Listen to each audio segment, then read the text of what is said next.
One of the parts of my job I find most stressful is selecting the graduation speaker.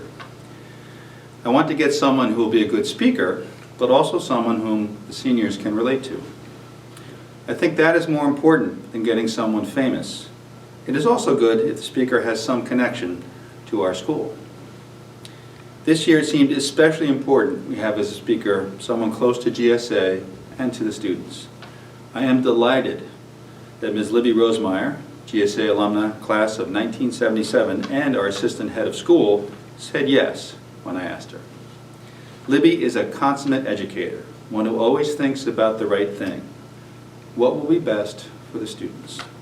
Her wisdom, intelligence, and compassion are without par, all filtered through extraordinary common sense. Her gentle, compassionate nature is sheathed in a very strong coating. She is the perfect combination of someone who brooks no nonsense, especially when it comes to kids' well-being, but who is forgiving and kind and understanding of all the complexities of human beings. That is why people trust her and listen to her, myself included. She represents the very best of the Academy. GSA is much the better for her tenure here, and I am pleased no end to introduce Libby Rosemeier, GSA class of 1977, as our graduation speaker.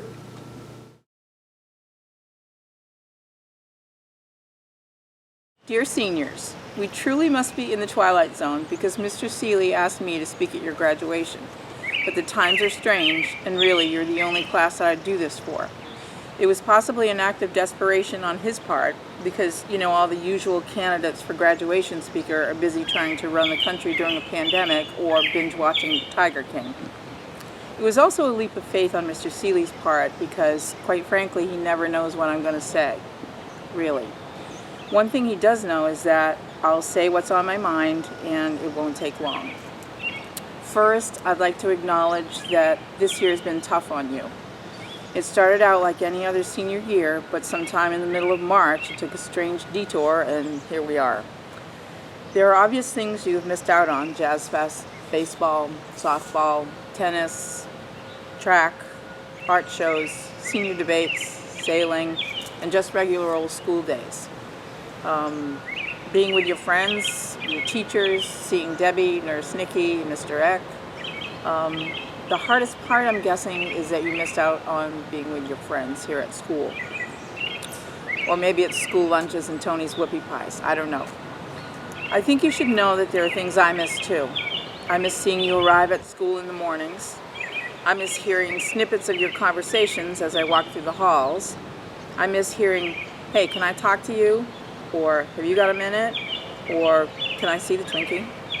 Or just having you come to my office and sit down and chill and have 1 or 2 Hershey's Kisses, or maybe 5 or 10.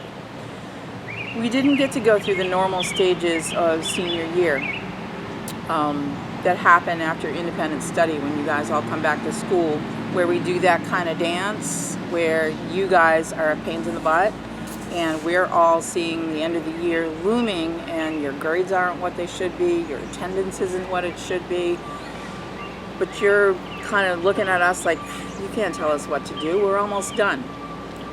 Then what we do is we roll our eyes and count to 10 while saying to ourselves and each other, will this year ever end? When are they going to graduate? They need to move on. But my mind still feels like it's March, and we have some time together yet.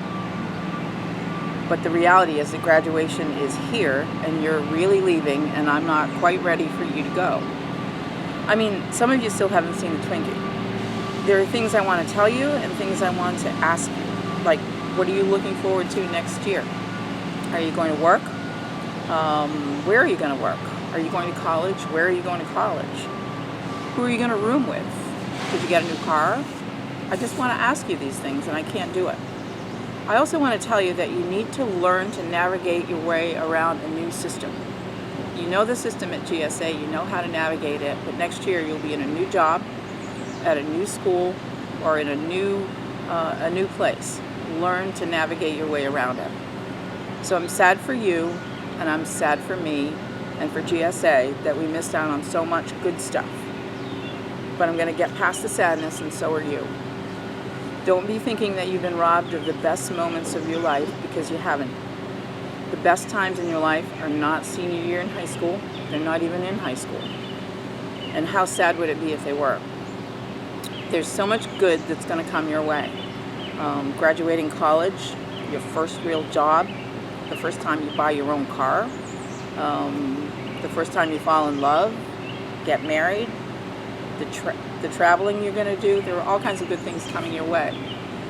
In GSA's class of 2020, there are future fishermen, teachers, engineers, scientists, moms and dads, plumbers, doctors, welders, childcare workers, business people, college professors. The possibilities are endless. During the last part of this school year, we've all spent a lot of time trying to stay connected while we've been physically apart. When you get your diploma, don't just disappear. No matter where life takes you, stay connected. Connections are going to take on a new meaning in your life. You never know who's connected to someone you know who might be able to get you an interview with that company that you've dreamed about working for. So stay connected.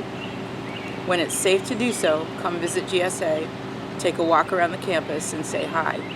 Know that as hard as it is to end your high school years this way, you will always be the unforgettable, forever and fiercely loved GSA class of 2020. Congratulations and best wishes. All my love, Ms. Rosemeier.